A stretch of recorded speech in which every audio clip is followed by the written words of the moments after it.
भगवान कृष्ण के मित्र छांव देखने गए, कोई पेड़ तो दिखाई नहीं दिया, ये मुंह फाड़ कर बैठा हुआ था, गुफा जैसा दिखाई दिया। भगवान कृष्ण को जाकर आवाज लगाई, कन्हैया एक बहुत सुंदर गुफा यहाँ है, आजा। जैसे ही बुलाया, अब सारे के सारे ग्वाल बाल आगे आगे, कन्हैया पीछे पीछे। कन्हैया ने देखा, पहचान गए, लेकिन कन्हैया रोकते रह गए, कोई भी ग्वाल बाल रुकने को तैयार नहीं। और जब ग्वाल बाल उस अघासुर के मुंह के भीतर जा रहे थे, उस समय कन्हैया को आवाज लगाते हुए ग्वाल बाल बोल रहे थे, कन्हैया भैया इस गुफा के भीतर तो बहुत कोमल कोमल गद्दा भी बिछा हुआ है। जब जीभ पर जा रहे थे ना, गुदगुदा लग रहा था, आजा कन्हैया भीतर बैठेंगे आराम से।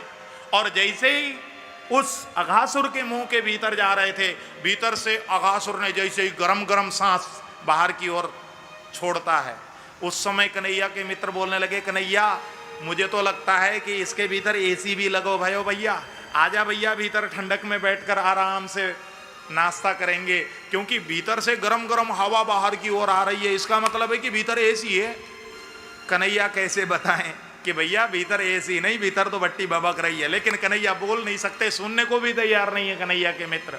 जब ये सब के सब भगवान कृष्ण के मित्र जब उस अघासुर के मुंह के भीतर गए, कन्हैया भी अपने मित्रों को अघासुर के मुंह के भीतर जाते हुए देखकर कन्हैया भी पीछा करते हुए जैसे ही अघासुर के मुंह के भीतर प्रविष्ट हुए, तुरंत अघासुर ने अपना मुंह को टप्प से जैसे ही बंद किया।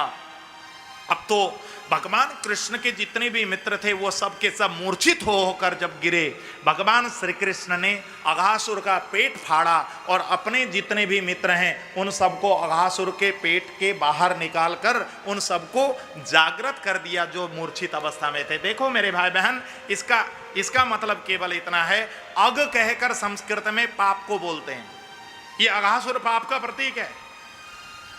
जब भगवान अपने भक्तों को पाप के मुंह के भीतर जाता हुआ देखता है तो भगवान भी अपने भक्तों के साथ साथ पाप के मुंह के भीतर उन भक्तों के साथ जाता है। भगवान भी पाप के मुंह के भीतर जाता है।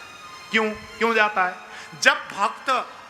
जब भगवान के भक्त पाप के मुंह के भीतर में जाने के बाद, पाप के कुंड में डूबने के बाद जब वो मूर्छित होकर गिरते हैं तो उस पाप के कुंड से मूर्छित अवस्था में जो अपने भक्त हैं उनको मूर्छित अवस्था से निकालकर बाहर निकालने का काम करता है वो मेरा परमात्मा करता है। इसलिए अपने भक्त की रक्षा करने के लिए उस भक्त के साथ पाप के मुंह में भगवान भी जाता है। इसलिए मेरे भाई बहन, भगवान की भक्ति जो करता है ना, वो पाप के कुंड में जाने के बाद भी भगवान उसकी सुरक्षा कर देता है। इसलिए उससे पाप भी हो जाए तो भी उस पाप को भगवान अपने आप काट देते हैं।